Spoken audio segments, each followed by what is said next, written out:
নমস্কার বন্ধুরা, কেমন আছেন? আশা করি সবাই ভালো আছেন। মাই কিচেনে আপনাদের স্বাগতে। আমি আপনাদের জন্য নিয়ে এসেছি ছোলা মটরের খুবই সুন্দর একটা খাবারের রেসিপি। কিভাবে তৈরি করতে হয় সেইটা দেখাবো। চলুন বন্ধুরা, তাহলে বানানো শুরু করি। এখানে একটা বাটিতে ছোলা দেখতে পাচ্ছেন বন্ধুরা। ছোলাটাকে আমি পুরো এক রাত ভিজিয়ে রাখার পরে সুন্দর করে ধুয়ে তারপরে বাটিতে নিয়ে নিয়েছি। আর এদিকে গ্যাসে একটা প্যান বসিয়ে দিয়েছি। প্যানটা গরম হয়ে গেছে, তেলটা দিয়ে দিয়েছি। তেলটা গরম হওয়ার পরে দুটো এলাচি, দারচিনি, গোলমরিচ, লং, তেজপাতা, জিরে দিয়ে এগুলোকে সুন্দর করে নাড়াচাড়া করে এখন আমি ভেজে নেব। এগুলোকে সুন্দর করে নাড়াচাড়া করে ভেজে নিয়েছি। সুন্দর একটা গন্ধও বেরিয়ে যাচ্ছে। এখন কাট করা পেঁয়াজটা দিয়ে দেবো। পেঁয়াজটাকে আমি আগে থেকে সুন্দর করে কাট করে রেখেছিলাম। পেঁয়াজটা দিয়ে দিয়েছি। এখন এটাকে ভালো করে নাড়াচাড়া করে নেব।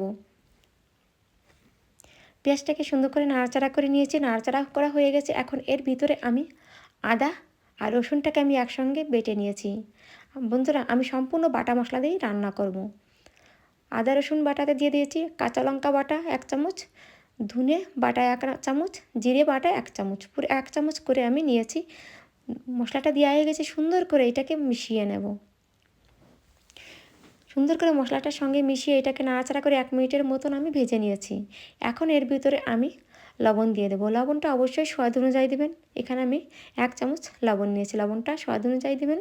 হলদি পাউডার 1 চামচ, কাশ্মীরি লাল লঙ্কা পাউডার 1 চামচ, এগুলো দেওয়া হয়ে গেছে। এখন এটাকে ভালো করে নাড়াচাড়া করে আমি 1 মিনিটের মতন এটাকে নাড়াচাড়া করে ভেজে নেব। এটাকে পুরো 1 মিনিট আমি নাড়াচাড়া করে ভেজে নিয়েছি। একটা টমেটো বেটে রেখে দিয়েছিলাম, টমেটো বাটাটা দিয়ে দিয়েছি। টমেটো দেওয়ার পরে এটাকে ভালো করে নাড়াচাড়া করে মিশিয়ে নেব। এটাকে ভালো করে নাড়াচাড়া করে নিয়েছি। আর এদিকে আমি টক দইটাকে ভালো করে ফেটে একটা বাটিতে রেখে দিয়েছিলাম। এখন আমি এর ভিতরে 2 চামচ টক দই দিয়ে দিয়েছি। টক দইটা দেওয়ার পরে ভালো করে নাড়াচাড়া করে এটাকে মিশিয়ে নেব। সুন্দর করে মশলাটার সঙ্গে আমি টক দইটা মিশিয়ে নিয়েছি। এখন মটর দিয়ে দেব। 1 বাটি মটর দিয়ে দিয়েছি। মটরটাকে আমি আগে থেকে ছিলকাটা ছাড়িয়ে ধুয়ে রেখে দিয়েছিলাম। তারপরে মটরটা দিয়ে দিয়েছি। মটরটা দেওয়ার পর এটাকে ভালো করে নাড়াচাড়া করে মিশিয়ে নিয়েছি। এটা মিশানো হয়ে গেছে।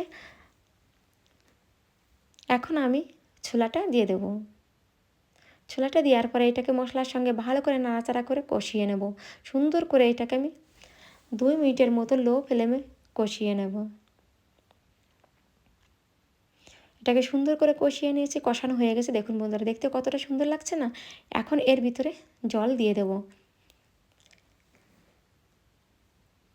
এখানে আমি 2 কাপ জল দিয়ে দেব।